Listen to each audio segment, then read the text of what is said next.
quick. Okay, well, now Uh-oh, here we Oh, go. no. Yeah, Steve's ready with his mask there. yeah, I should have my. Oh, hold it.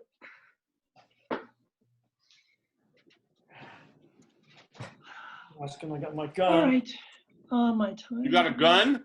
Yeah, Oh, boy. talk about that in a minute. I'm in Texas. I mean, I got one. Yeah. I need to go get my gun. All right. Come on, computer. Where did Preparing you live go? streaming preview. We're going, Fuck, going, Wayne. going. Come on, Wayne. He wants to make an entrance. See, we'll introduce him. He'll come on. He'll come sliding in. Maybe we need to applaud him. Miles Davis always said, walk into applause. I like that. I love Miles Davis. Mm. That's what Mike Knott always did. He wouldn't go to the sound check. He'd always show up late. Yeah. Wouldn't rehearse. You know, when gigs with him was like nothing. It was like, what is going on? Right.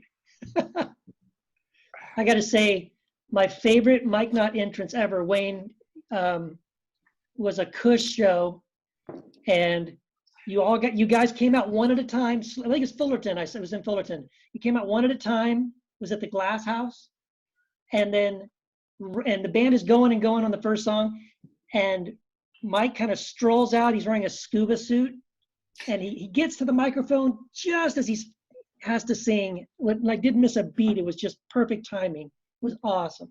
That was the best. Oh my gosh, yeah, he had Like he knew how to bring it. he did, especially in those days. Well, are we ready to hit it? Yes. Just about, yeah. Lyrics Jam. I'm just getting a little title here. So I've got your page up. So when you go on, we can share it. Yeah. All right. Oh, Well, come on now. So can I share the thing that you already have right there? Well, wait, share the actual video. If you see the video going, then you can share that. Okay. All right. Do you see that? I just refreshed it. Okay. It we're acts on. like it's doing it. Like it should be setting it up right now. Oh, there we go. All right, good. You see it before I see it, but that's okay. What's the name of this? What's the formal name? Is it? I just call it Lyrics Jam or Lyric Jam, whatever. Okay. All right. So there you go. I can see us. Beautiful. All right. I'm gonna assume we are live, and everything's great. All right. This is our third. 1, 2, 3, maybe our fourth. Anyway, who's counting? Welcome to Lyrics Jam. I'm Keith Giles. I'll be hosting this roundtable conversation. I am joined by some of my favorite musicians and friends. I'm going to go around here and just introduce Michael Rowe from the 77s, Steve Hindalong from the choir, Chris Taylor from Love Coma, and we are joined for the first time by Wayne Everett, formerly of The Prayer Chain, Lassie Foundation, Kush, and Wayne, you have a solo record that came out this past week, which As a matter of fact, there it is. there it is. Yeah. Two it's Ghosts. called Two Ghosts, and you can get it on wherever you get music. You can go to Bandcamp and do that. Oh, it's reversed. Is this reversed? No, I see it straight. Okay. Yeah. Anyway, you can go to Bandcamp. You can go to Apple iTunes or wherever, and you can listen on Spotify. Yeah. It's great. Got it today, Wayne. I ordered the vinyl. I got the vinyl coming. I don't know how long that's going to take. It's going to take a little while. Okay, but I got it on Bandcamp today, and just like last week, I listened to Chris's record first thing. Today, I listened to your record. Wow. And you listened to it today too, right, Chris? Oh yeah, it was just gorgeous. Thank you. It's like I just instantly felt like I was floating through the walls. Beautiful. Yeah. Right, Rick. Everybody needs to get it. Yeah, Wayne, I love you just have this beautiful beautiful vibe. It's like this weird vibe between like, it's like if the Beach Boys were like a 90s or maybe even an 80s pop alternative band from England or something. It's like really great. I love it. Well, that's I don't know. I don't know about the Beach Boys. That's way out of my league. No, the harmonies are great, and I expected it to be good. I knew it'd be good, but I was stunned by the production. Yeah. Thank I you. mean, good Yeah. stuff. It was You know you put out a great record when you second guess the record that you're just about to put out when you hear it. I'm like, man, maybe we should go back and work on it for a few more weeks. But yeah, I love it. Well, this record for me took like almost like 15 years to make, kind of. Actually, there are some parts of it that are left over from the original demos that I made when I was living in downtown LA in like 2004. And I just loved some of the parts so much that I just wanted to keep them. And then we recorded around it and stuff. And then other things I recorded when I was living in New York over the 5 years that I lived there. And some of the stuff I had recorded before here in Laurel Canyon in LA. And then I went out and That explains it. Yeah, and then I went and recorded a tribute song to my buddy Steve Hindalong here. Went out to Nashville and recorded it with him and some friends of his out there, and that was a huge success, I think, too. So it's kind of a weird production because it was kind of all over the place, like all these different places that I've lived over the past 15 years. And of course, I recorded a lot of it in my apartments and all those places. Yeah. That's awesome. So, Beautiful job. yeah, how much, I'm just curious, Wayne, how much of the final record did you record like on your own with your own stuff, and did you record in the studio? I'd say a lot of the guitars, bass, and vocals recorded at home for the most part. I recorded some drums, some songs. There were 2 songs that I did with a friend of mine named Jim Mills, who's a super talented multi-instrumentalist and songwriter. He has a band called Extra that you should check out too if you want to hear some of his music. But he and I did the song Prisoners and the song Walk of Fire. And he lives in Laurel Canyon, and he has a recording set up there. So we recorded all the basic tracks there. And then 2 weeks later, I moved to New York, and so I finished the tracks there, and then brought them all back. And then Frank Lenz mixed everything down in Orange County in Fullerton. Frank, the man, the legend. Yeah. He mixed everything, and he and then ended up actually mixing it to actual like 1/4-inch tape, and then back in, and then the whole thing was mastered by Chris Colbert out in. Dude. Hey, Chris. Yeah.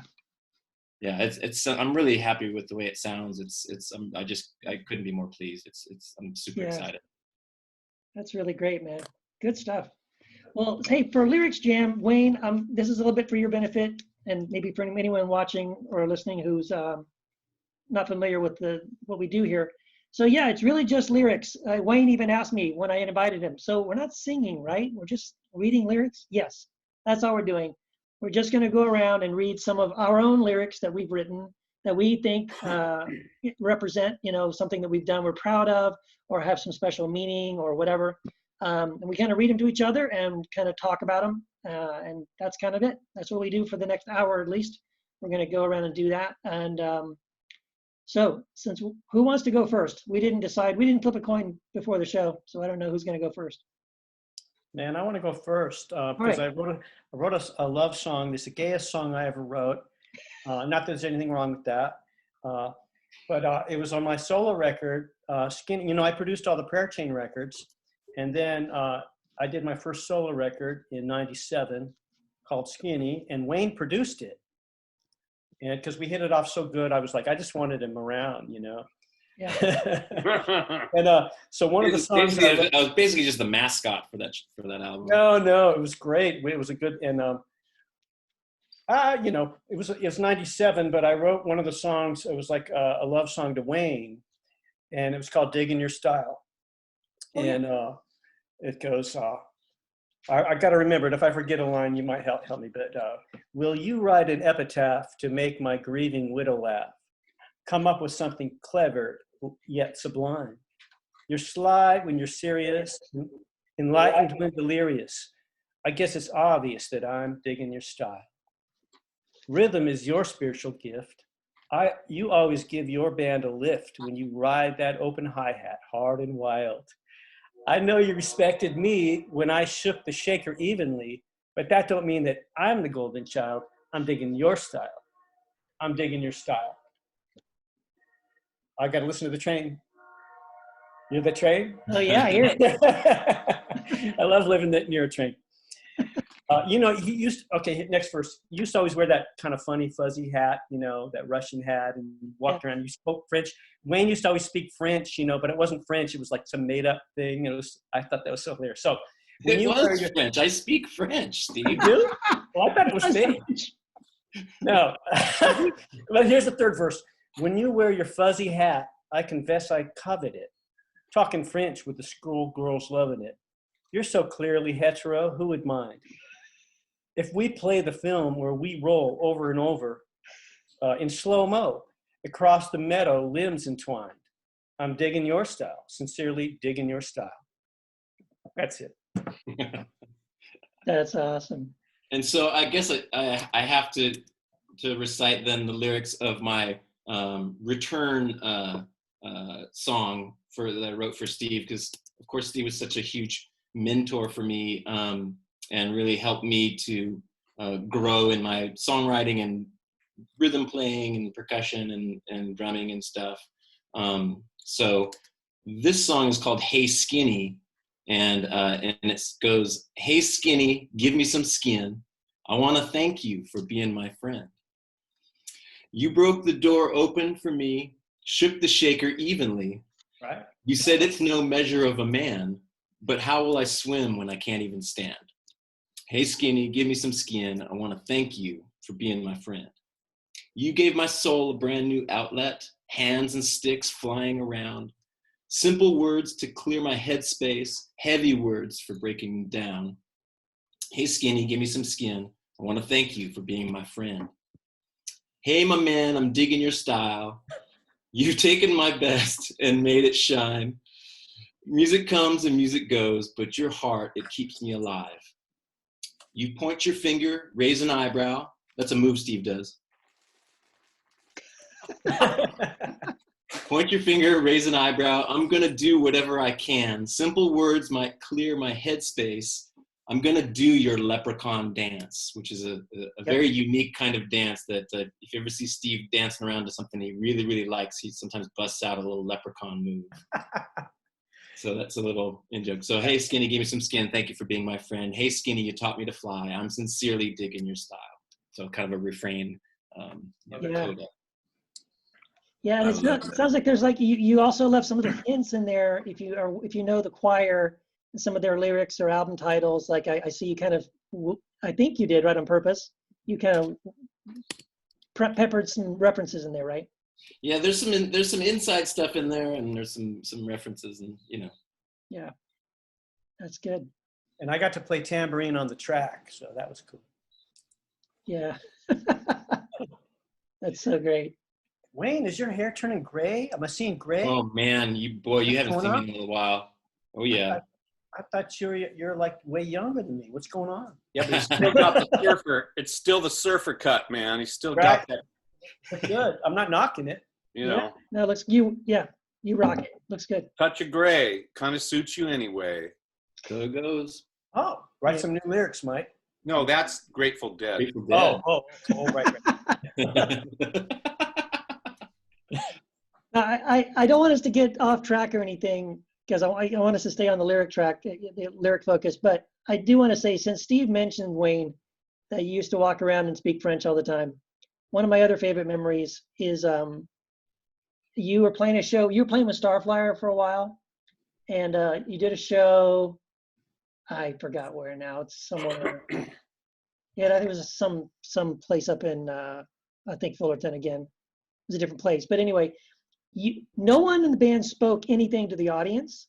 Like Jason didn't say anything. You were the only one who spoke to the audience in between songs, but everything you said was in French.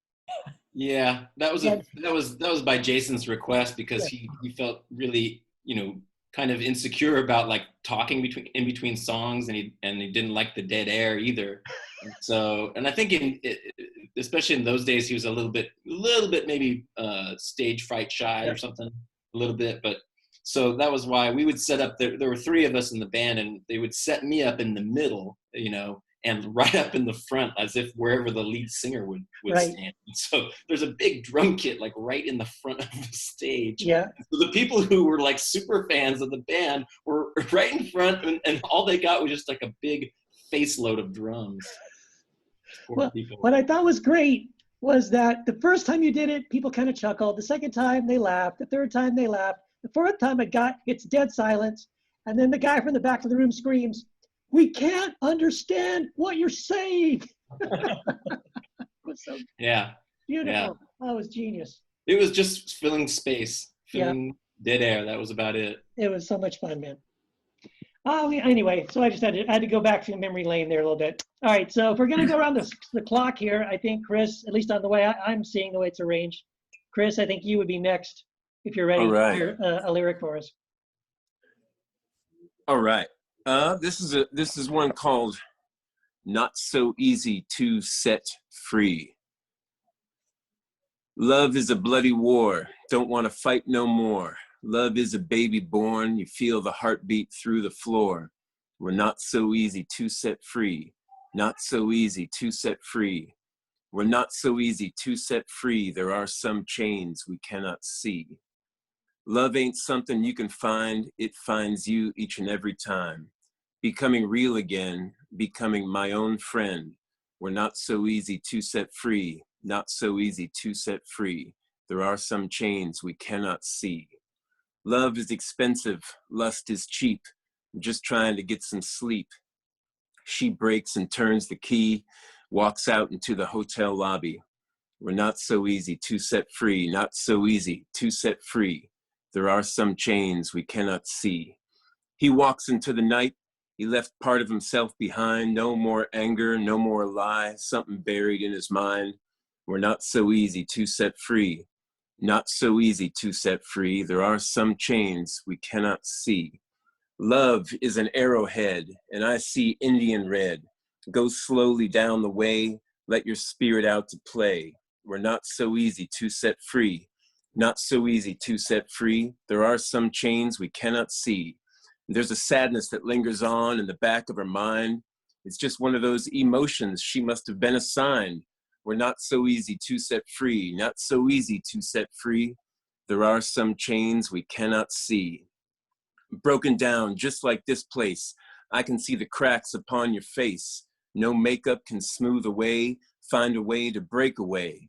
We're not so easy to set free. There are some chains we cannot see. Be careful where you lay your head. Be careful where you make your bed. Be careful where you store your treasure. You might live there forever. We're not so easy to set free. There are some chains we cannot see. And you got to learn to let your spirit fly. You got to learn to rise above. Got to learn to feed your starving soul what it's been deprived of. We're not so easy to set free. There are some chains we cannot see. Mm. Wow, man. I like where you used the "of" word, the rhyme. What was that the last verse, the last thing you said? Yeah, got to learn to feed your starving soul what it's been deprived of. Yeah, but before, what was the word before that? I thought you were going to say love. You know what I mean? People usually, but that's. Oh, okay. Yeah, got to learn to let your spirit fly. Got to learn to rise above. Yeah. Got to learn to feed your starving soul what it's been deprived of. Right. Man, I feel the struggle. I feel so much struggle in that. Yeah. It's real. Yeah.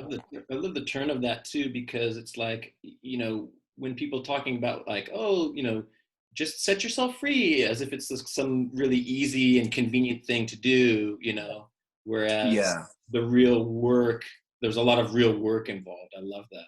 Yeah. Well, it's funny because it's like, again, I went through like all these years of sort of where I couldn't forgive myself for things that I've done, and it's funny because you start to carry that thing around with you like a big weight. And then I started to look at other people and go, I wonder what they're carrying around that you just don't see. And so every verse of this song is about, is about a different character, a couple of characters, but really it all goes down to like, man, forgiving yourself and sort of breaking those chains. It's like a prayer, a supplication to kind of like, to want to be set free, but you just are finding it hard. It's kind of claw your way through in it a little bit. Yeah. Wayne, you got to get Chris's record. He listened to your record today. You got to go listen to his. It's For sure. brand new like yours. It's really, really powerful. Yeah. Thank you, Steve. Yeah. Thank Say you. the name again. So 4 words I can never. That's all right. It's the only reason I remember it is because it's from the Waterboys song. But and so I've been singing it since the 80s. It's lovers, thieves, fools, and pretenders. So yeah. Resonate with you, Wayne. Yeah, for sure. Yeah. All of those things. Yeah. I am all those things. Yeah. I just love Chris. I mean, that song is, it's so real, I mean, I think we can all, in each of those little vignettes you described, we can find ourselves in those situations, those moments when you suddenly do realize like, yeah, there are no easy answers. This is a struggle, right? It's one thing to be like super optimistic and everything, but then sometimes life kind of hits you in the face.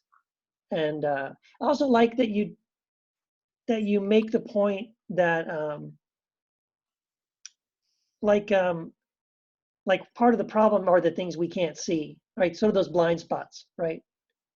Like it's hard to fix a problem if you don't really even know what your problem is, And I felt that struggle too. Like sometimes it's like you see your face in a mirror, you're in a situation, you suddenly realize, oh man, I'm kind of an asshole, or wow, I can't believe I did that or said that or whatever, and you're kind of faced with that reality, and then that makes, at least for me anyway, it makes me realize, yeah, how long have I been like this? Yeah. And sometimes I wonder if it's even our problem to fix, Yeah. But the thing that I get, I don't know about everybody else here, but when you're confronted with an amazing songwriter, be it, John Prine or Bob Dylan or Leonard Cohen or Steve Hindalong or Wayne or Mike, Yeah. are these amazing songwriters that I've been soaking up. For me anyway, it goes back to like, okay, what is my personal story to tell? I look back on my life and I'm like, I don't know if I don't consider my life interesting, so it's hard to find within me something that I deem worthy or special enough to write a lyric about. And then I grew up listening to everybody from Echo and the Bunnymen to Bob Dylan, and then so on and so on. And their lyrics all seemed mystical to me, like it was just like they were superheroes of the language or something like that, but then I'll go back and I'll hear something like John Prine and I'll think, man, they're just relatable. Like every word is so relatable. And then I'll hear Steve read a lyric and I'll think, and I love like that he takes the details of life and puts them front and center. And I'm like, I've never once even thought about doing that. And my brain is like exploding every time I hear a lyric like that. Yeah. So anyways, but I don't know if anybody else ever struggles with that. You guys, I'll let you guys take it from here, but that's my biggest struggle as a lyric writer is finding yourself in your own story and then making it sort of relatable for people to, without putting too much mystery into it, Right. One thing that Mike, you told me years and years ago was, I think I asked you about like writing lyrics or something, and about like, being able to put what you mean into the lyric, and you told me, you said, sometimes I write lyrics and I don't know what they mean. And sometimes it won't be until years later or months later or years later that I'll finally kind of understand what I meant by those, or they'll change over time and they'll take on a bit of a different meaning. And that always has been something that I've always tried to remind myself, because I'm guilty really badly of trying to control the message really directly. And I remember one time I heard Jeff Tweedy talk about lyric writing, and he talked about sometimes the artist gets in the way of the lyrics because they've got an ego about wanting to control that message. And that really spoke to me. And that was when I really discovered that I was really trying too hard to be the director of the meaning fully, and not be open to other interpretation or my subconscious or whatever. Yeah. Well, controlling a song is almost like trying to control a dream, because I think in some cases, in many cases for me, the lyric comes from the same part of yourself that dreams do, right? Mm-hmm. And sometimes in a dream, we actually can control where it's going to go. Mm-hmm. But most of the time, it's something that's happening that we're watching kind of like a movie, and we sort of just have to ride it out. So that's interesting that I told you that, because I think around the time I told you that, I was keeping a dream journal. Somebody had recommended that I should do that as a form of therapy. So I would keep a notebook by my bed, the same way songwriters often do, you know, when they keep a notebook or a recorder or something, so that when an idea comes along, almost like a radio frequency, you got to capture it. Otherwise it'll just go on. Maybe someone else will get it. That's right. And so I started writing. I would wake up and I would actually find a way to write down the dream I just had. And that period of time was so remarkable, because these dreams almost had a prophetic quality to them. It's like, after I wrote them down, I maybe wouldn't look at them for a long time. And then I would either live the thing out or start to see it take shape years from when I wrote it down, you know, or it was telling me something about myself to look out for. It was warning me of something. And that whole process, I thought, you know, it reminds me of when I get a lyric idea. It almost comes like automatic handwriting, and you just got to write it down while you've got it. You know, you don't even know where it's coming from. You don't know what it means. And if you start to do the censoring and the shaping part of it while that's happening, you could kill the whole vibe, you know. And so it's better to just let it come on, even if it doesn't make sense, or if you don't agree with it, or if it makes you angry. Just let that thing happen, because you can always go back and edit it later, but something is coming through you at that moment. And it's fundamentally mysterious, but I'm really glad that you were able to use something I said like that. I don't remember that conversation, but I'm glad that it helped you. It did. It totally did. You know, that's great. To rethink the way that I was trying to approach lyrics. Yeah. I love that you talked about dreams too. I mean, like, I'm not a huge student of or fan or anything of Carl Jung, but I've read a little bit of some of his I read some of his journals. It was a book, a collection of some of his journals, and you know, that was his whole thing, was that the dreams were a doorway to the subconscious, and the subconscious, he felt like, really was tapping into some sort of deeper voice, you know, some sort of deeper you that your conscious kind of filters out sometimes and doesn't allow you to recognize. And yeah, I think that's really true. I love even the thing about like that it is like a dream, and like trying to control it when it's coming to you. Yeah, it is like killing it. So yeah, good, really good stuff. What you actually reminded me of, and is something called it's a weird theory, but it's something called idea space. That a couple other guys, other writers, I heard it from them first. But it's talking like you said, like when you have your antenna up, like you have your radar up and you catch this idea, and if you don't write it down, like you said, somebody else might get it. So it's kind of this theory of kind of like where ideas come from, where inspiration comes from. And it's a weird idea, but where the way the guy came up with the theory was there's something observable that people have, and you can look this up, it's really fascinating. This has been happening for hundreds of years, all around the globe at the same time. Two different people on different continents will at the same time discover the same scientific thing, or write the same song, or write a similar novel with a similar plot, or things like, and this just keeps happening. And it's been happening for hundreds of years, and people started noticing it. And it's like, I think it's called something like dual discovery or something like that. The dual discovery paradox or something like that. And so in trying to make sense of that, like, well, how is it that people that don't know each other, who live in different continents, sometimes speak different languages, will pretty much almost the same day or the same week or, within days of one another, have the same scientific discovery or write the same lyric or write a similar novel or whatever. And so the idea is that these ideas, the theory to explain this phenomenon is that it's almost sort of like these ideas are already out there. And like you said, some people have their antenna up. They're open, they're listening. That's like they put up a net to kind of catch the butterfly when it comes by. And if your antenna is up, you catch it. And so if several people have their antenna up at the same time, they're both going to catch the same idea and they're both going to communicate it. So it's just a weird thing. I don't know if you guys ever heard of that, but I just find it really fascinating as to, first of all, why this keeps happening. And, it's an interesting way to describe the solution. Well, all I know is that I'm going to go look for Pet Sounds Part 2, wherever that is. I haven't heard that one yet. Right. And that's a good point. When in doubt, just steal things, which I've done. We've all probably done it, Yes. But it's interesting when you steal an idea, how much different it will be from the thing that you stole it from. Right. So, like when Led Zeppelin got caught stealing Nobody's Fault But Mine, from Blind Willie Johnson, what they got from that was completely different than his intent and his interpretation. So that folk tradition also is part of it, where, they say talent borrows, genius steals. Yes.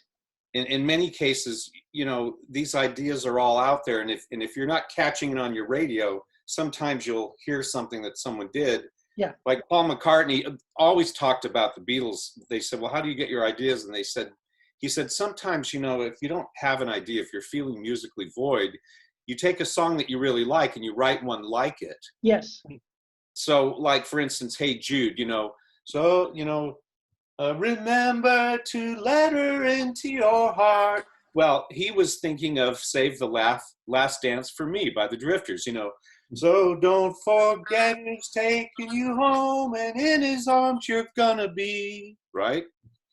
Did he steal that song? Well, kinda, but in essence, what he got and what the Drifters got were completely different, and sometimes it ends up in a court of law, but I just think the folk tradition is a very living thing, and I think everything we're talking about right now is all part of it. The unconscious mind, or the universal mind, which Bill Evans, the jazz pianist, had all kinds of theories about that. And loved Evans, yeah. And I love this aspect of the process, because it goes into infinite speculation. But in the end, I just, like what Wayne said, you just want to write, you want to get something that's great, Mm-hmm.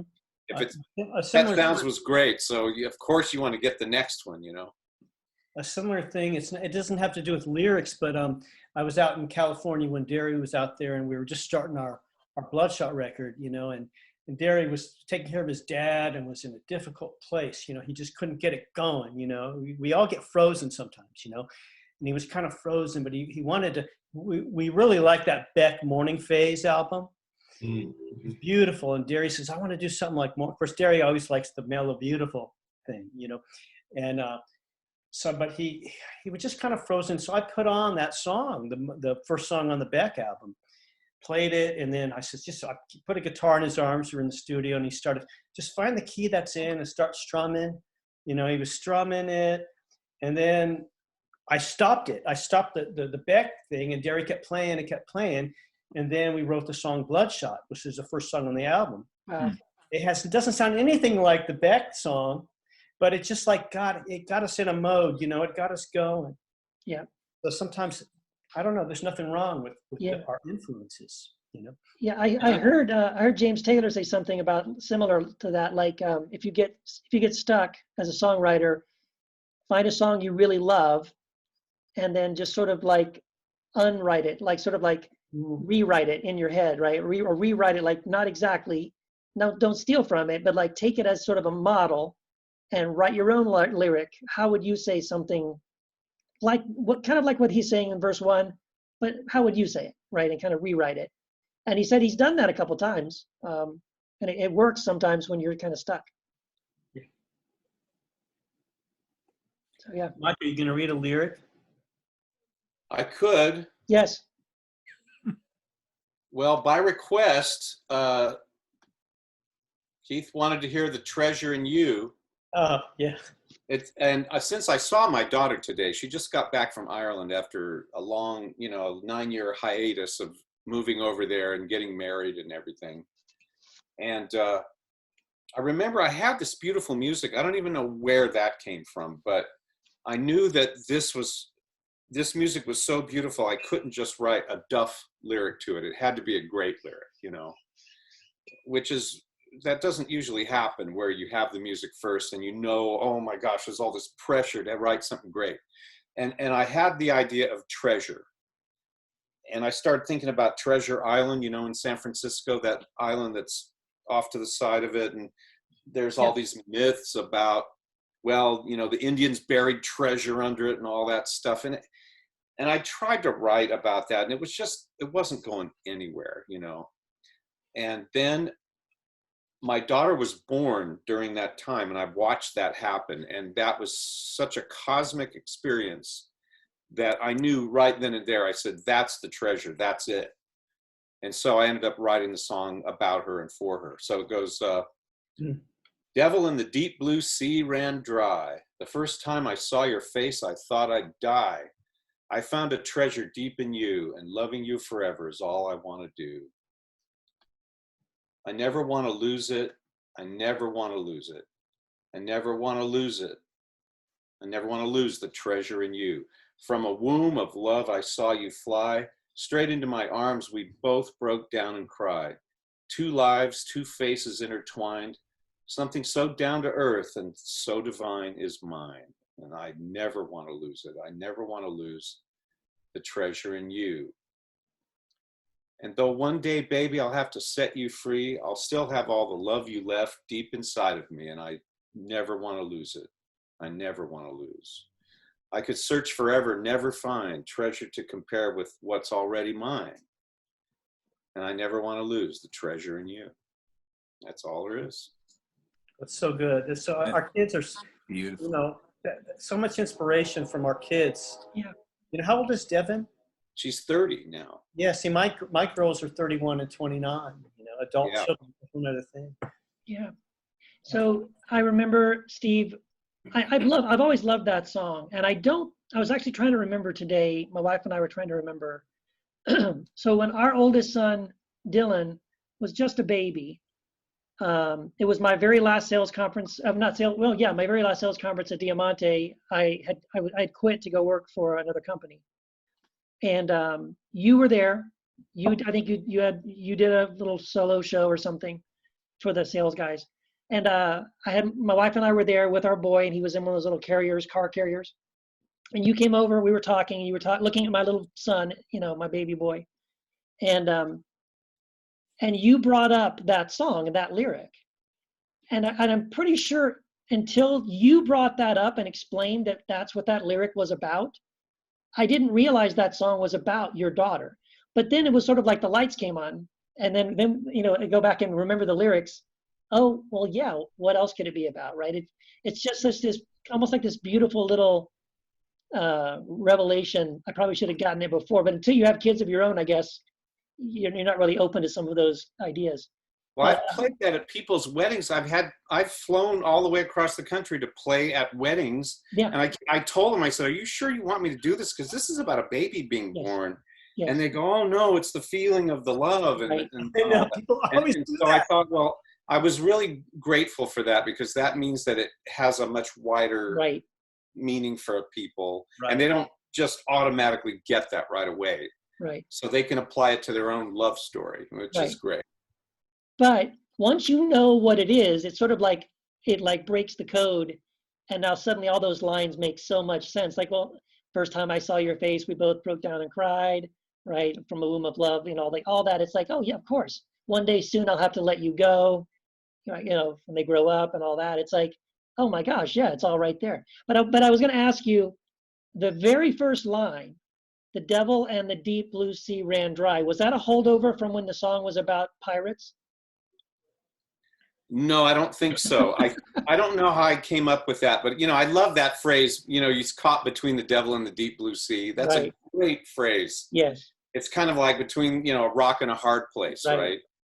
And but and of course her name is Devon, so a lot of people thought it was about her because it sounded like her name, but really what it was all of those lost, all of those, everything went dry. It's like it's like the ocean went dry. It's kind of me trying to describe how cosmic that experience was watching her being born, because I don't think I can compare that to anything I've ever experienced. It's like you see yourself, it's like you see this thing coming from outer space. Yes.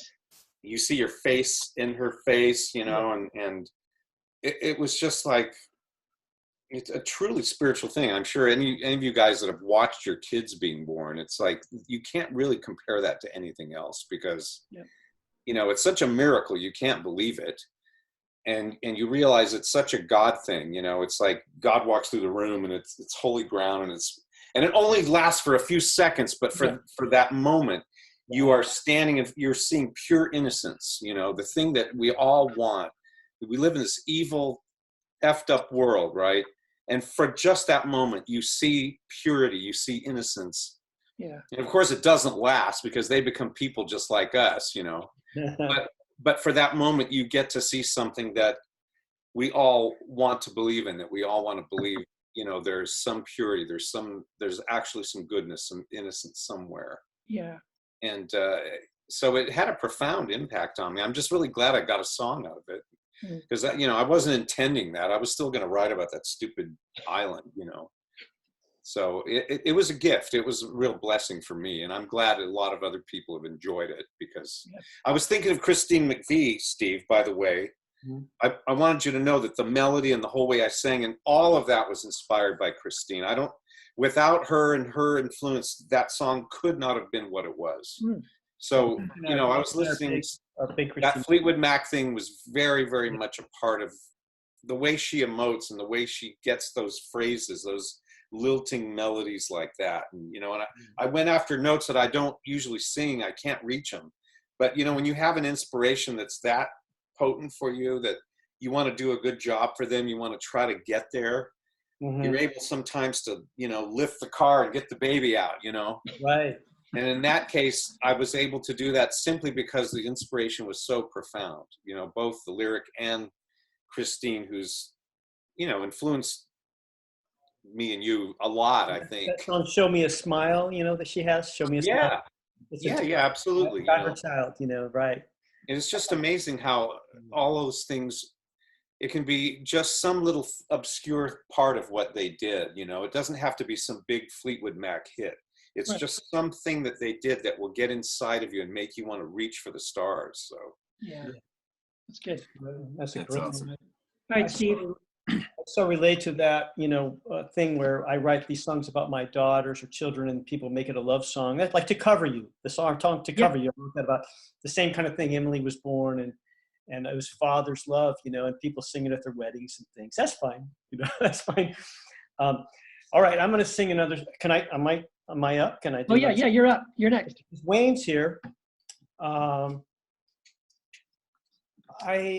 produced the Prayer Chain records, and the first one was Shawl, which we did in California, and then I moved to Nashville, and they wanted to do another one with me, which was so thrilling, and I went to Los Angeles. Even though I was living in Nashville, I just moved there. I went back. I think I moved to Nashville in '93, and in '95 we're working on this record, which became Mercury, and I went to California to do pre-production with you guys for like a week or something, 3 or 5 days. Something like that, yeah. Something like that. And it was a mess, wasn't it? I mean, it was just like, what? These songs, it was like, but it was so interesting, the process of a band writing songs together, and you guys are trying to find your way, and the music came first and lyrics came last with you guys. And it was like sort of Eric Composano was sort of taking over the lyric writer role, the bass player who didn't sing, and Andy was the musical, Andy Prickett was the musical force, and Tim would ultimately sing, and Tim wrote lyrics too. But but anyway, we would give the songs titles based on whatever. The songs had titles before the lyrics were written, just so we could identify the song. Yeah, what are you going to call it? We had a chalkboard, and one of them, because Andy's guitar line, da, na, na, na, na, na, I called it Bendy Line and wrote it on the chalkboard. Okay, we got to do this song. It's called Bendy Line, right? And but immediately my mind went female anatomy, Bendy Line. And so I'm like, let me write this lyric. Let me, and it was outrageous because you're producing a band, you don't be, you got your own lyric thing, but I just wanted to have this one. And I'm like, can I? And you guys were like, yeah, well, okay, So I remember I flew from LA to Boise, Idaho, where my wife's parents lived, my in-laws. My father-in-law found us a car that we needed. So he got us a little Chevy, and I went there and drove from Boise to Nashville. I don't know about you guys, but I write when I drive. Do you guys do that? Chris, do you do that? A lot of times it hits me when I'm zoning out into the road. Yeah, the ideas show up. I drive and I think, and I think a lot of times I'll compose entire lyrics just driving. I got a girlfriend in Cincinnati now, so that's a 4.5-hour drive.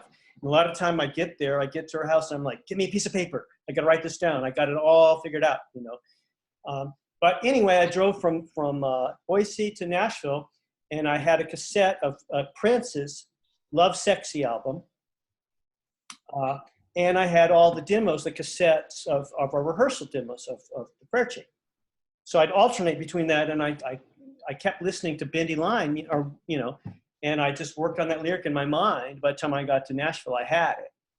And luckily, I was happy you guys did. And then you came to Nashville, and we made the record. Anyway,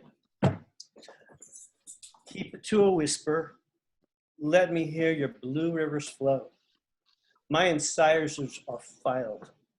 I really think you're safe to let me close. Any wolf in the wild is a natural danger to a child so tender. I want to travel every bendy line from your throat to your heel. I want to roll like a wheel over flowery fields. Beg me please to claw your summer salty, warm, grassy skin. Should I ever hurt you badly, take your medicine, we'll make amends. Drink a vial of sadness for excruciating devotion and maddening notions. I want to travel every bendy line from your mind to your soul. I want to roll like a wheel over flowery fields, over you. Mm. Wow. Love that song so much. Drink a vial of sadness for excruciating devotion and maddening notion. So it's just so beautiful. Hey, Wayne, did you know that I recorded that? Me and Derry did that for a Kerosene Halo project. Really?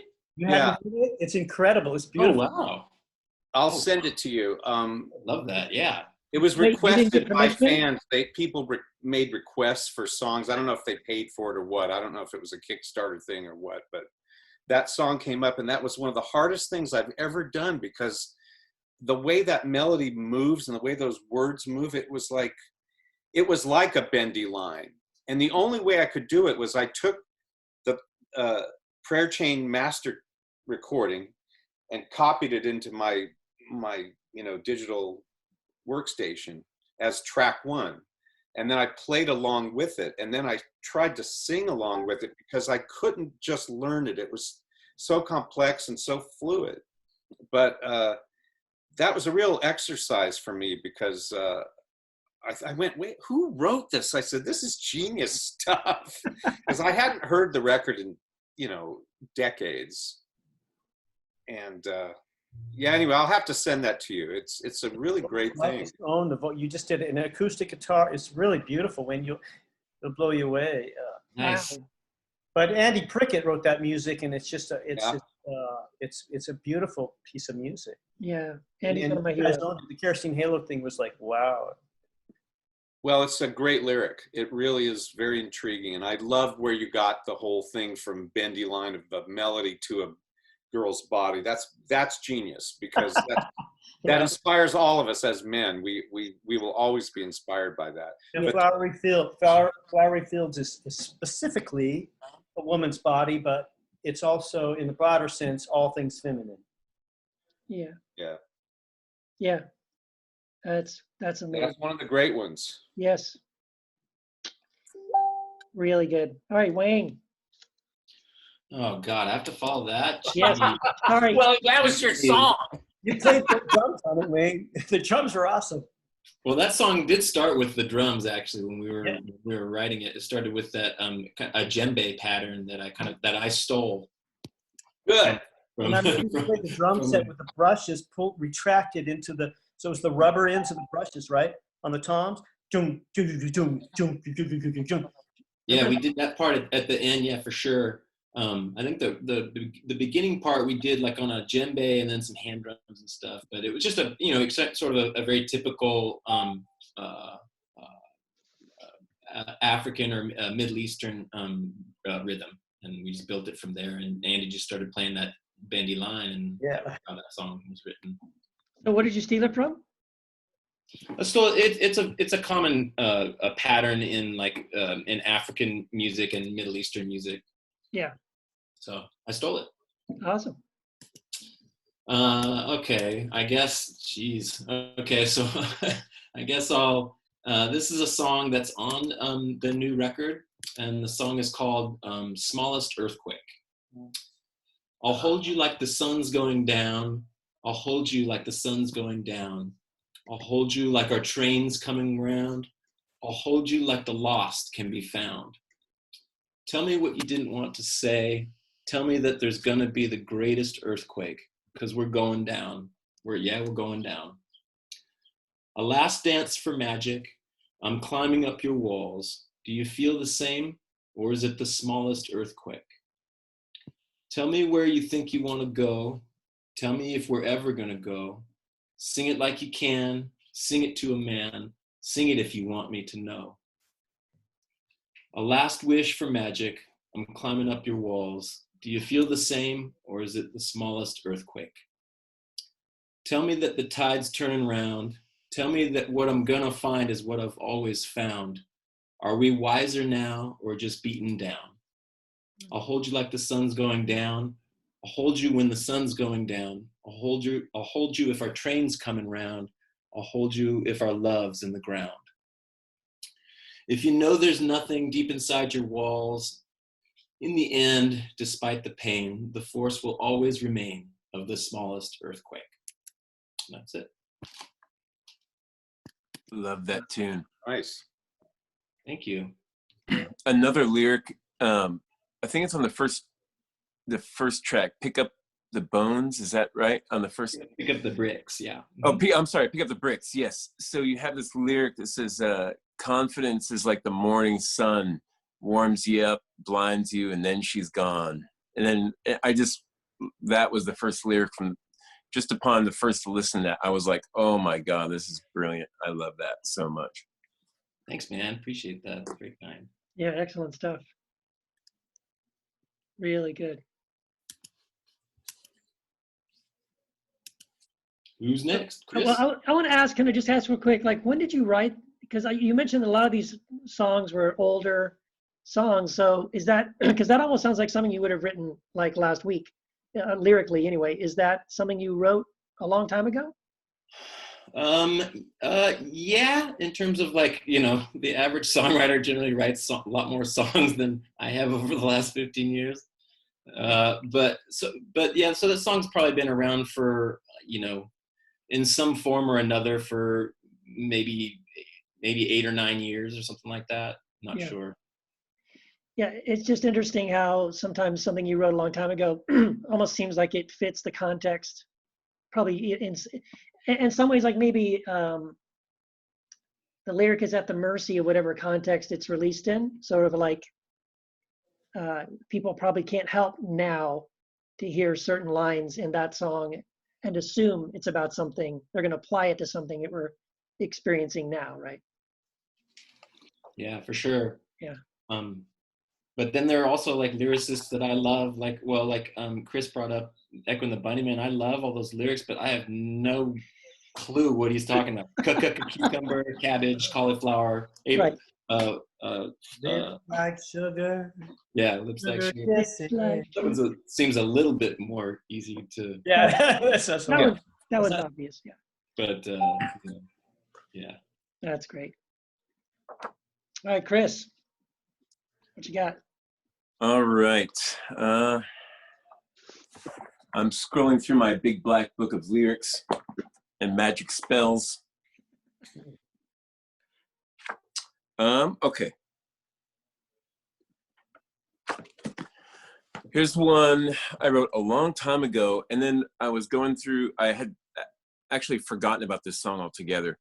And it, I think this was like 2001 time frame. And then in the last few months, I was going through some pieces of music, and I put this disc in, excuse me, and the song started playing, and I'm like, what is this? I have no memory of writing it. I have no memory of recording it, but it's a song called Strange Waters. It says, loving you is like sailing strange waters, the wind in my face, no sign of the shore, under such a beautiful sky, under such a beautiful sky. Loving you is like sailing strange waters, surrounded by the sea, no drink to pour. The fish of the deep know my name. Fish of the deep know my name. Who knows where we are today? We talk all the time with nothing to say. I've been holding it in, holding it all in. Now it reads like a tattoo on my skin. Anyone can be forgiven. Anyone can be cruel. Anyone can wake up one day and find they've been a fool. I thought I would have done anything for you, but I didn't, did I? Is it too late to chase the ghosts from your eyes? I've got a sadness in my soul not even joy can erase. I feel I've gone a full 12 rounds and my fists still guard my face. There's money changing hands and all bets are placed. I've got a black and blue soul and a bruised up faith. Well, who knows where we are today? We talk all the time with nothing to say. I've been holding it in, holding it all in. Now it reads like a tattoo on my skin. Who knows what lies under the heart? You shine your light, it remains in the dark. I've been holding it in, holding it all in. Loving you is like sailing strange waters. The wind in my face, no sign of the shore. Under such a beautiful sky, under such a beautiful sky. Damn. Is it too late to chase the ghosts from your eyes? Yes. Yeah, and it's strange because usually I can a song of mine will play and I'll know it'll take me immediately back to that time, that space. And when I put this song and it started to play, and I'm like, I know this is me, but I have no memory of it. Wow. And it was just one of those wild things. I'm like, I don't know why I didn't put this on the record. It's probably one of the better lyrics. Like that was back in 2001, so. At that time of my life, I'm like, that was one of the better lyrics I'd ever written. I have no idea why I left that off, but Wow. yeah. You were young. 20. That's 20, almost 20 years ago. Yeah, dude. Yeah. Oh man, you're 31, probably, right? Yeah. Something like that. Yeah. Yeah. I can do the math. Yeah. Wow. Wow. Now there's so many great images in that, man. It's like, I really love that the more your lyrics go on, it's like reading a story almost. It's like, and then there's another scene. I want to turn the page. I want to see what the next thing that happens. It's just really so many beautiful, it's rich. You know what I mean? There's all these images. It's really great. Thank you. I always feel very scattered when I write. Like verse 1 is about something, and then verse 2 is like, should be in another song somewhere, but somehow when they're all put together, I think that's the beauty of rock and roll. You know, maybe you can't get away with that in folk music, like in the purest sense of that, but there's something about rock and roll that you can almost sing gibberish, and if it's got the right backbeat to it, it's going to be awesome. You know, like, you know, when Mike, again, Perfect Blues, to me, Mike, when you sing that, you know, why don't you get up next to me? When you start off, there's so much attitude it's like you're barely saying anything, but there's so much attitude in the delivery of that vocal.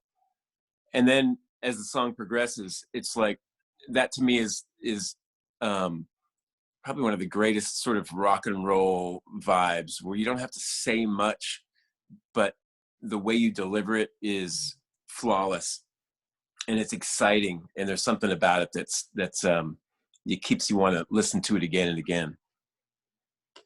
Ain't nothing like the blues, you know. Yeah. They say the blues is a chair, you know, the rest of music is a wallpaper or other parts of the room, but a chair is always for sitting in, and it's going to come and find you eventually, you know. It just cracks me up that I wrote that in 10 minutes. Like, I went to a 7-Eleven and got some Hostess powdered donut. Of course you did. And by the time I got back to my office, when I used to work at the Warehouse Church, you know, where you guys played, remember, Steve? It's like, by the time I got back, I'd written that whole thing. And I think of that and I go, I wish that every song was as easy as a trip to the donut shop and back. Wow. Yeah. But you're right about how sometimes it isn't really what you're saying, it's how you're saying it, I think, you know. And in a case like that, it really is about spitting bullets and lead out, you know. It isn't really about a profound meaning to it, although I was trying to say something. I guess I did, but, you know. Yeah, a lot of your songs have that kind of attitude as well, Chris. Over the years, I've noticed that you have a very rock and roll sensibility, although I don't know if people see you as a rock singer or a folk singer or what. But I don't know either. Maybe that's for someone else to figure out. Yeah. You're a folk rock singer. There you go. So, Mike, do you have something to play us out? Yeah. Okay, so Steve might remember this song. Steve, when we did that album at Derry's house, the Lost Cabin and the Mystery Trees, Right. I hadn't contributed anything. You know, Terry wrote most of it, and I was always sloughing off. So I thought, I hadn't written a song in a long time. So this is kind of, people heard it and they went, this sounds like it could be on Sesame Street. You know, because it's real sing-songy. It's called One More Day, and I think this is an appropriate lyric for our times. That's why I picked it. And it goes, one more sad and silly love affair gone bad. One more best friend that I thought I had but didn't have. One more dream long gone forgotten, and yet still I carry on. It's a wonder I can sing you one more song. One more song for you to live your life beside me as I cry me one more tear I shed aloud for crying out loud. One more sacred song to bless you while I curse the life I lead, plodding down the path of sorrow, bringing you the joy you need. One more sun to wake my weary eyes wide open. One more day that surely will give way to one more night. I'm going to find a way to get all the way through to one more day. I made it. Yay, hooray. I know there's a year somewhere back there, I'll bet, not filled with remorse nor regret for things I did and things I said or things I should have done. I'm sure there's one more mountain that I could have found to climb instead of walk around. But even so, I know that I should be so grateful for yet one more life that I could touch in some small, simple way, or one more light that I could shine to show someone the way, or one more sure word of encouragement to say to one more soul, oh Lord, please won't you save me one more day. Lord, won't you save me just one more day. That's great, man. That's a great lyric. That. And I popped over to Facebook and I noticed a comment. A guy named Todd Pennington commented. He said, "One more day, one of my faves. It got me through a lot of my time in Iraq." So really? That's before I read it? Yeah. Wow, that's good. That's serendipity, you know. Yeah. Isn't that great? Again, there's that universal mind again, you know. We're all connected, I believe. And so I think everything's connected. I think we're all connected. And somehow, the blessing all of us have on this little screen is that we've been given this wonderful privilege to just write dumb stuff and have it go out there. Yep. You don't know where it's going to go. And then some guy in Iraq, you know, who's could have his head blown off, reads it, and it might give him the strength to just move to the left and dodge a bullet, you know. Mm-hmm. Oh man. Well, If, yeah. You think you know what about I mean? the It's sense like of, it's a gift. It's a real privilege. It's an honor to be part of that process, because that's not something that we earned or intended to do. It's just, I'm just sitting there writing all this stuff, you know. It's well, not like A real the whimsy. hand of God came down and I'm, you know, that's not, I just love the fact that something so simple Yeah. could turn into something that would mean something to anybody other than us, you know. yeah. Steve, you want to True. say something? Well, your writing is just, I feel like I'm in a wheelbarrow and I'm going for a wheelbarrow. I was always like kind of a little guy, so I got to be the guy going for the wheelbarrow ride, you know? And it feels like that for you. Like, I think of whimsical when I think of your lyrics, and they seem like stream of conscious. Mhm. Doesn't seem like a labor, you know, like I really labor. I have great structure. I like have all this, I create a rhyme stream and I'm committed to it and I fight to honor it, you know, but your rhymes and your flow, it just feels like, you have a real unique, real beautiful thing. I enjoy your lyrics. Well, I put all that same, I don't know how hard I worked on it. I can't remember because it's been too long, but yes, usually when I belabor something, that means that I probably, you know, it's just funny how some things come all at once, and then other things, you may get 80% of it or 60% of it, but it's always that struggle when you're trying to make it really great or really fit, you know, and to sing well, and you scratch out things because they may look good on paper, but they don't sing well. No. Yeah. And getting that tumbling rhythm of words where the sentences all connect to one another and have it be that, like you say, whimsical. That's, Yeah. it's great when you can actually pull it off, you know, but it doesn't always come easy. It's not as if I just sat down and wrote that out. I'm sure that I was sitting there carving it, you know. I'm sure you did, knowing you, but it doesn't feel like that hearing it. Yeah. Well, that's good. That's a great compliment. Yeah. It reads and it feels like it was the most effortless thing, right? It's just, Absolutely. yeah. I want to go back to what you were saying too, Mike, because I think you mentioned this, Mike, last time too, and since you mentioned it again, I just wanted to say, like, you're right about the fact that, you know, when you can take your emotions and things that you're going through and things that you're feeling, and you can put it into a lyric, and you can express it in a song, and then someone hears it, and it speaks to them and it touches them and it gives them hope or strength or whatever. It really is a gift, right? Because what we have to step back and recognize is that not everybody can look. Everybody feels the same feelings, but not everybody knows how to express those feelings. Sometimes even just at all. But even if they do, even if they can't express it verbally, they can't express it artfully and beautifully in a way that, you know what I mean? And so I think it is a gift that we get to give, or you guys, not me, you guys get to give to other people. Because I'm sure you guys get this all the time. Someone will come up to you and say, man, that lyric or that song, you know, thank you. You said something I felt for a long time, but I didn't know how to say it or didn't know how to express it. And I get that from like blog posts and some of my books, but it's still the same kind of thing where, you know, you just recognize not everybody has that gift. Not everybody has that ability to express what they're feeling. And so when you can, it's almost like, thank you, you know, you did what I couldn't do. I'm just very grateful to have all you guys as friends, because I'm looking at decades of memories and good feelings and good times, and the fact that we're all still alive. And, you know, Wayne, today I told my daughter, I said, we've got this guy named Wayne, he's coming on there. And she says, well, who's that? What's he like? And I say, Wayne's one of those guys that where you go, I know this guy who's really weird and I want to show him to you. You know, and she said, well, what does that mean? And I go, well, I brought up the French thing, right? Yeah. And then I brought up, you know, or you'll come to his hotel room door and he'll be completely stark naked, but he'll act like there's just nothing wrong at all. He's the only guy I know that's more ridiculous than you, Mike. Well, yeah, I told her. But then I told her the story. I said, here's a classic Wayne. I said, we were on tour with Prayer Chain, his band, and we played at this conservative Christian college in New York. And Wayne strips off his shirt and the word voodoo is painted on his chest. And she goes, well, why would he do that? And I'm going, because he's Wayne, man.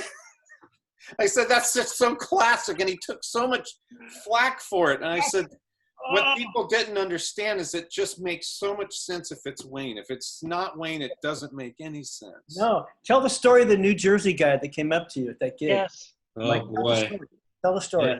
Yeah, boy, we got done with our set, and so I'm trying to pull all my drums off the stage because 77s have to go on, so I'm pulling all my drums off the stage, and hear this guy going, hey drummer, what's with the voodoo? What's with the voodoo?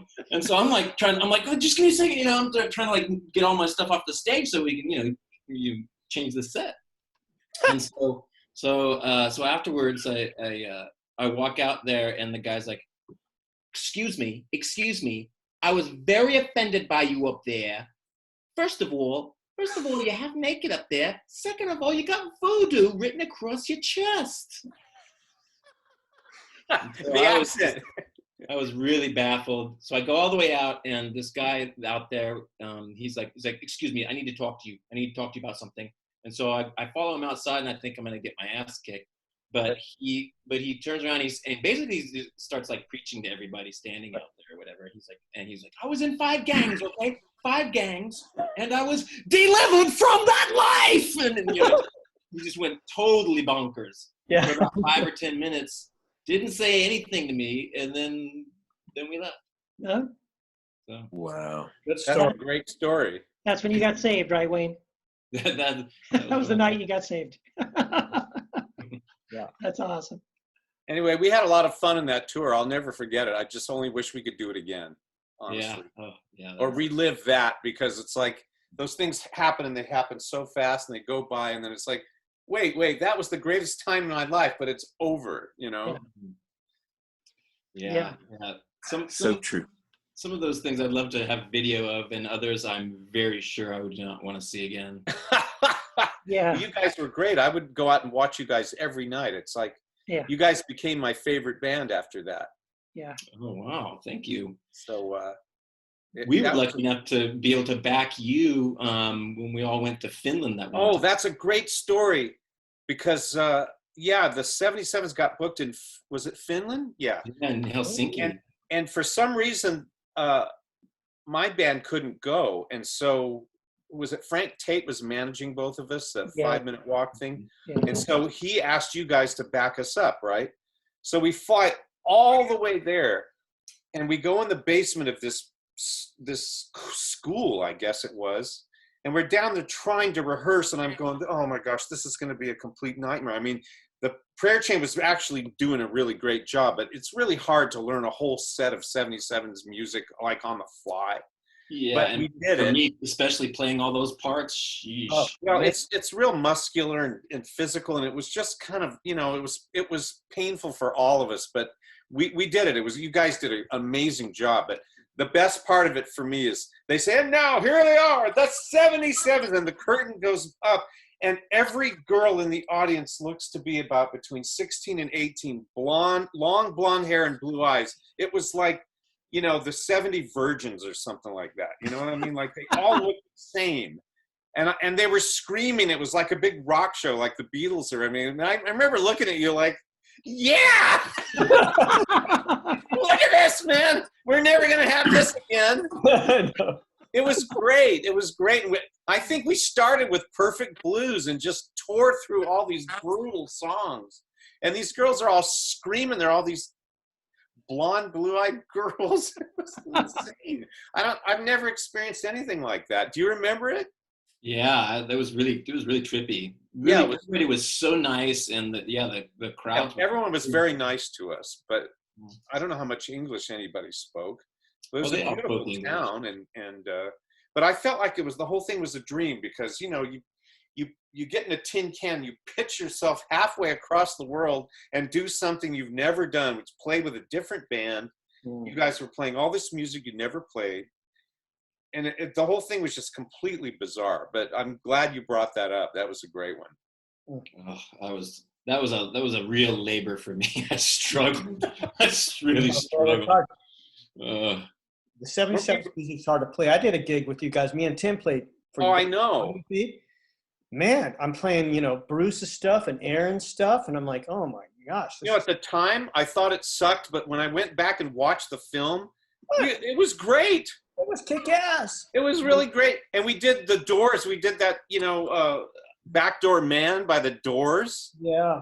I mean, that song's dirty, and it was at a Christian festival. And it sounded just like The Doors. It was great. We made it our own thing, but man, when you're trying to play Aaron Smith and Bruce Spencer, I mean, that's a tough. Well, it's a real muscular type thing, and I'm not sure where that comes. I think all of that comes from the first 4 years that the band started, because we were guys out of the 70s playing, you know, old time rock and roll, and all of a sudden we're playing in high schools at lunchtime for kids that are listening to like punk music and new wave music, and we're already older. And we're up there trying to prove something. And it's like, oh my gosh, we had to just turn up the volume, speed everything up. And I started thrashing my guitar. And that insane energy of that era was the thing that really set the bar for how the band was going to be. Because I don't think we would have ever been like that had we not had the challenge of that music revolution, just forcing everyone to just max out all their energy. Play everything faster, louder, crazier, you know. But also, you guys were really excellent. I mean, you guys up there in your world, your scene was, the musicianship was, you guys were excellent players. Yes. Intimidatingly, you know, and still are. You still are. It's like, I mean, I've said it before, but I don't mean to just kiss your ass or anything, Mike, but I mean, I've never been on stage with a better musician than you. Oh, I mean, gosh.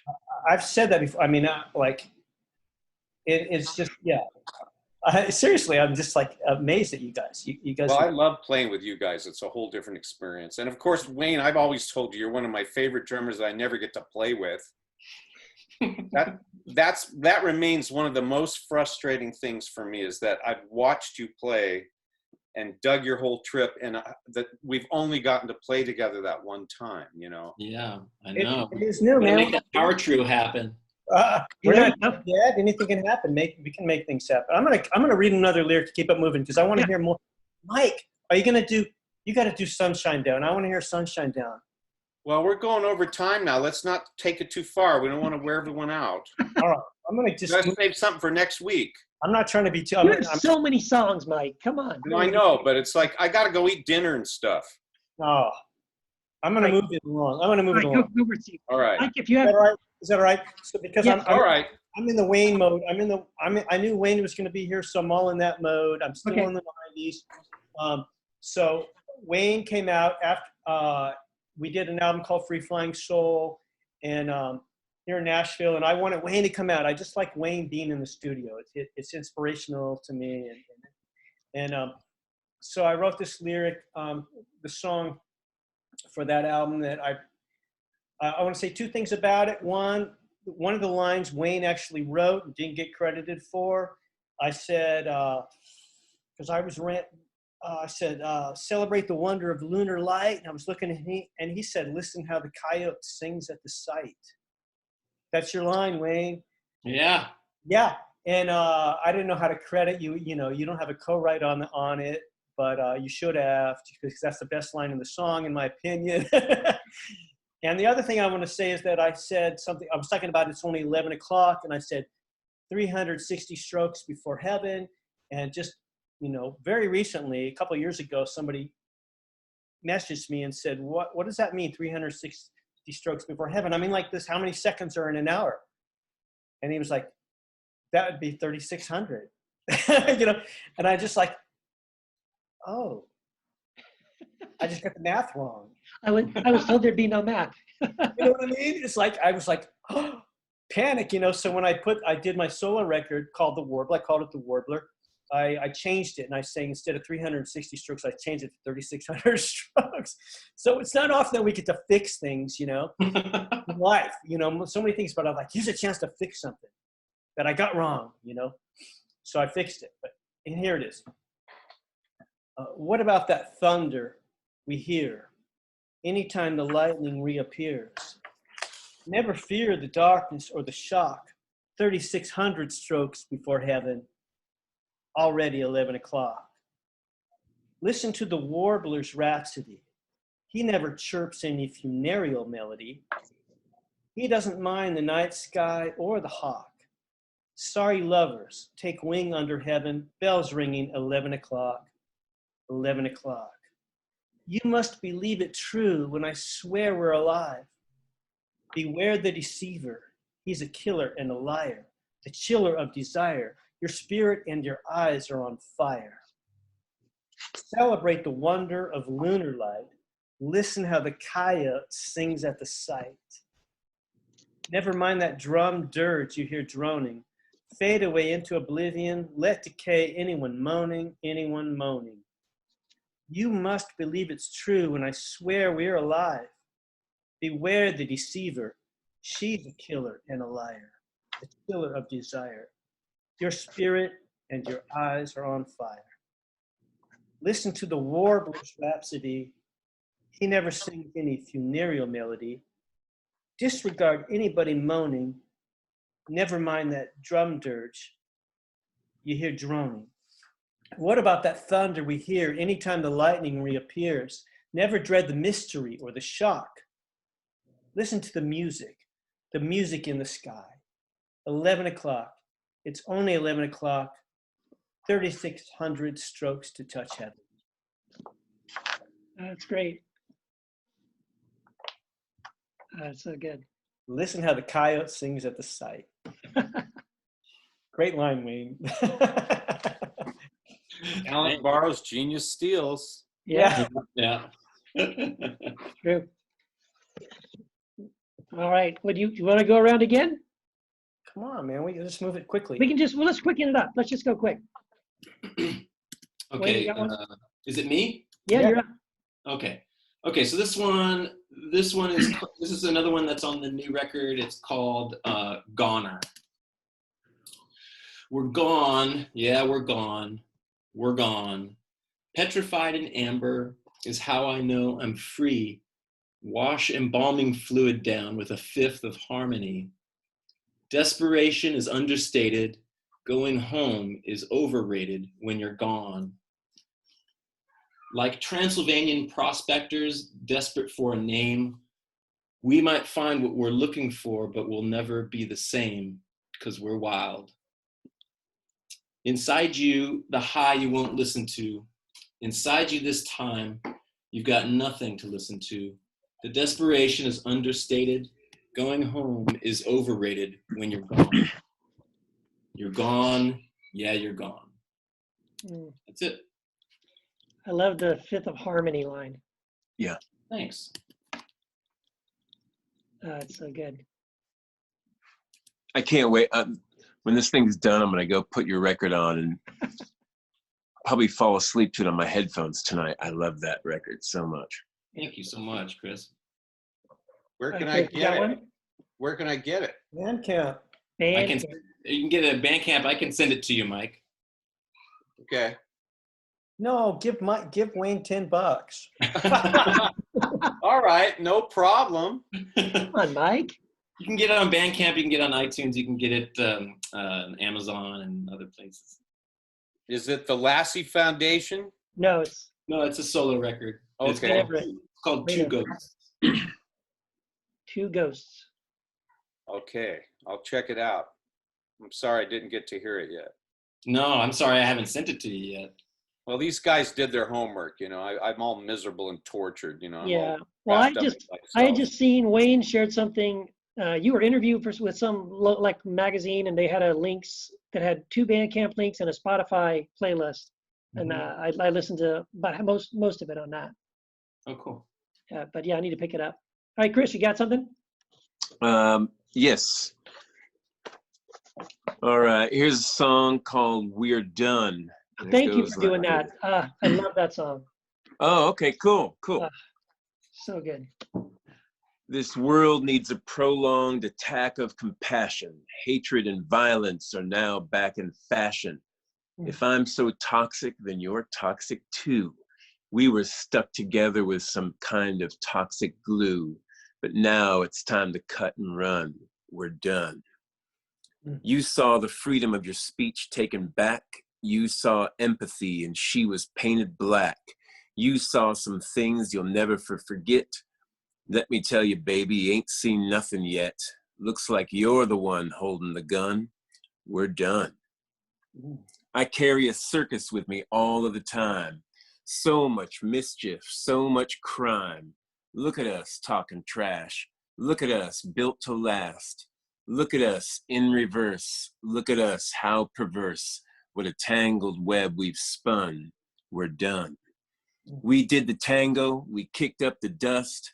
We watched the television erode our trust. All of life's glory and all of life's awe has all but faded into blah, blah, blah. We both know it's no longer fun. We're done. You're like a bad penny I can't throw away. No, no, no, you're like a clown with a knife on a child's birthday. Or maybe you're all my failures on replay. You're a bad penny, baby. You're a bad penny. We're done. Oh, that is severe. Wow. Isn't it good? That's uncharacteristically dark for you. I don't know where these things come from. I think this one was a prompt in a songwriters group, if I remember it correctly, and I just took it and ran with it and decided I wanted to. I think I get really sick of myself. Like my goal is to somehow make like my next record have nothing to do with me lyrically. I don't know if that's going to be the case or not, but I feel like I've gone inwards so many times. And this is one of those songs where I feel like I wasn't necessarily writing about me, although looking back on it, it probably could be.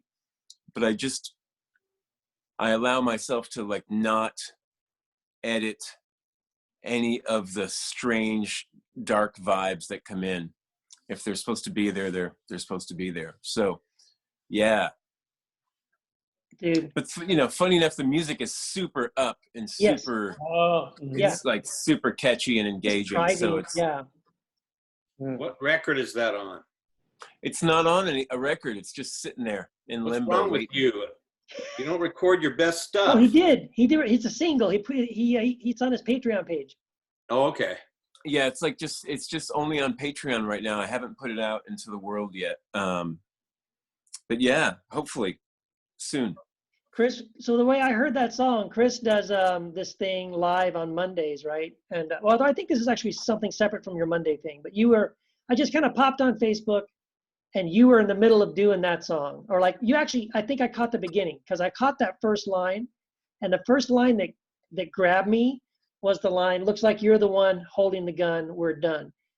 And dude, I was in right there all the way through that song. I just love that, all those lyrics, that whole attitude. And you know what it made me feel like was like, I get these trolls all the time that will like, and in fact, I think what happened was it started off in the morning. This guy starts asking me these very innocent questions, and I think he just really wants to learn something and he doesn't understand. I'm trying to help this guy.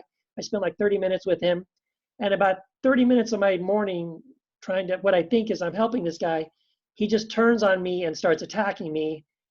And it's sort of like, oh, thanks. I just, wow, here I'm trying to help you. And now all of a sudden, you're coming at me.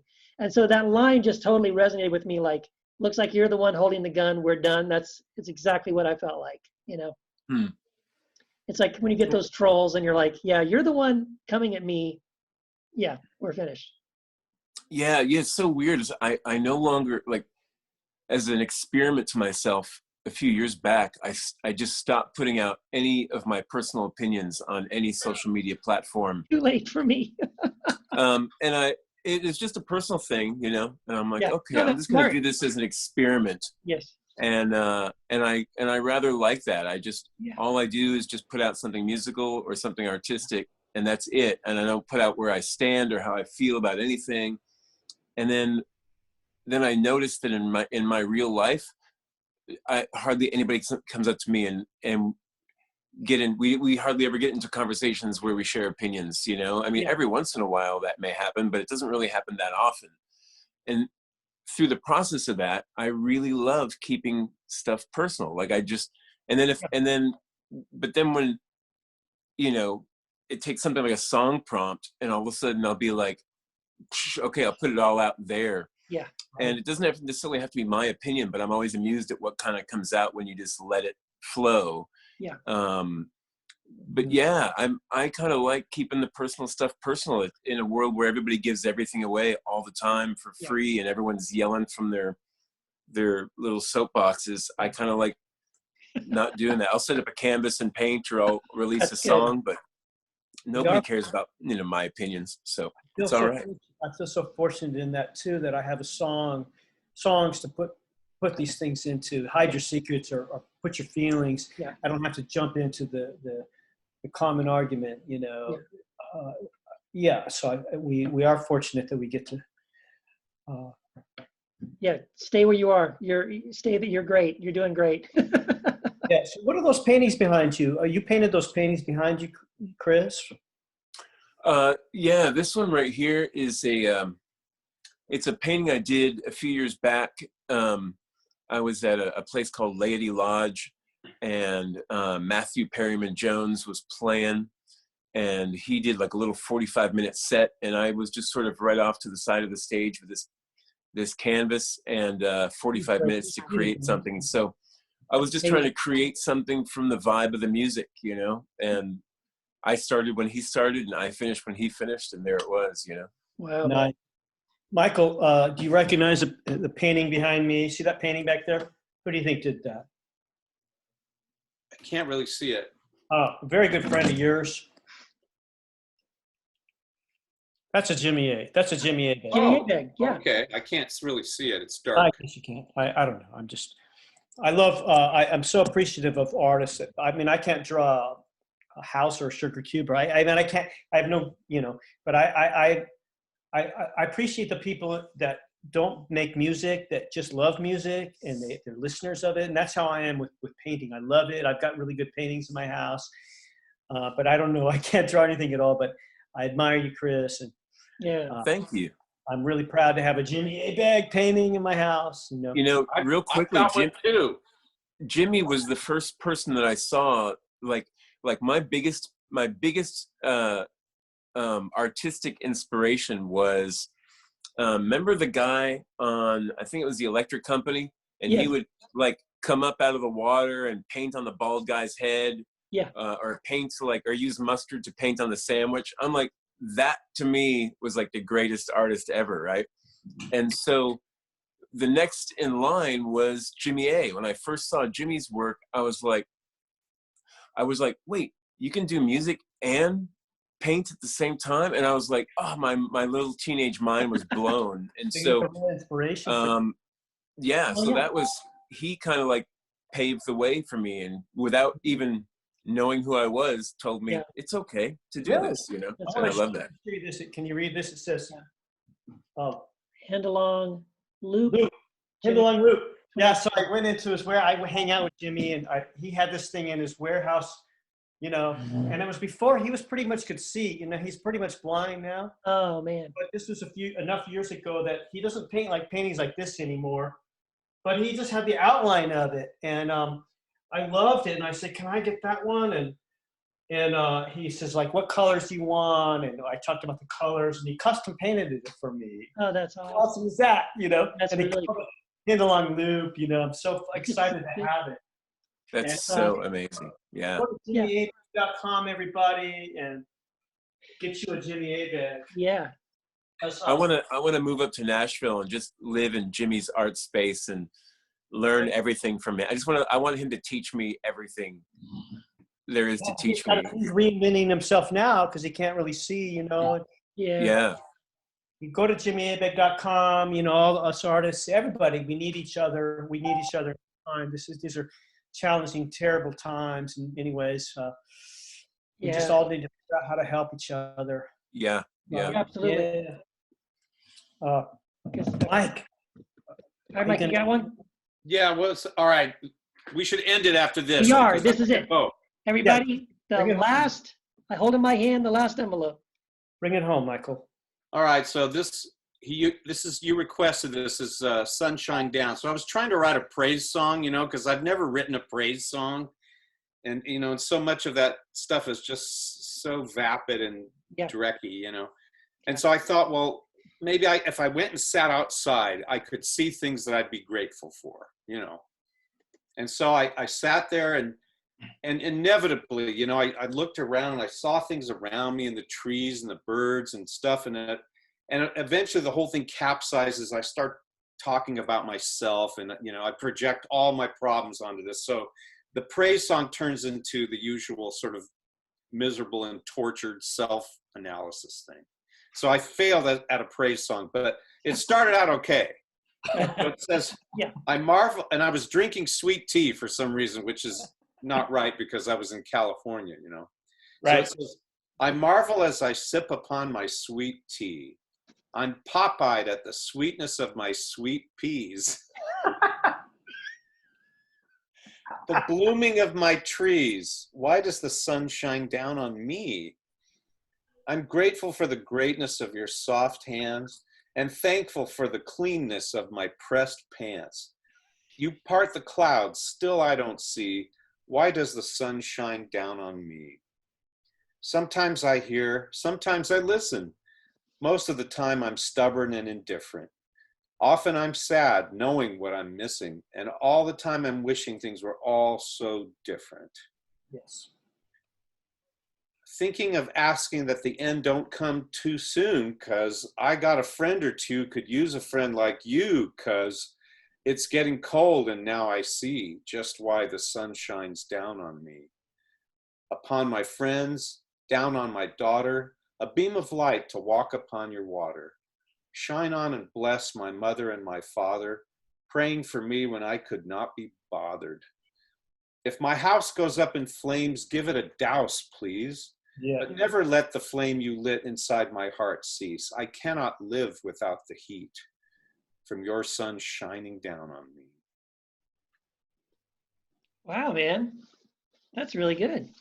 Beautiful. I love that song. So maybe it was a praise song after all, but it definitely it had to go, take the daisy running through the lawnmower running over the daisy patch. That's what I said. It's one of my lines. Yeah, no, that's your line. And it's like, I kind of had to do that in order to get there, Yeah, and I used to love doing that. What tour? It was a Lost Dogs tour. We had Derry sing it. Derry After I recorded it, then Derry sang it, and he sang it so well.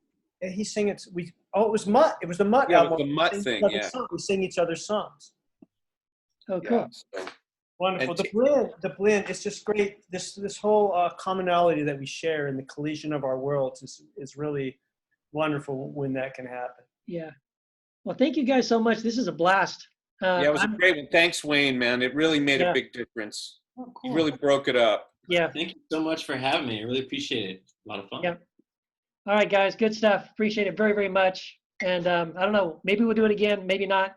Make sure you go get it. Yeah. Yes. Yes. Go pick up Wayne's record. Go pick up Chris's record.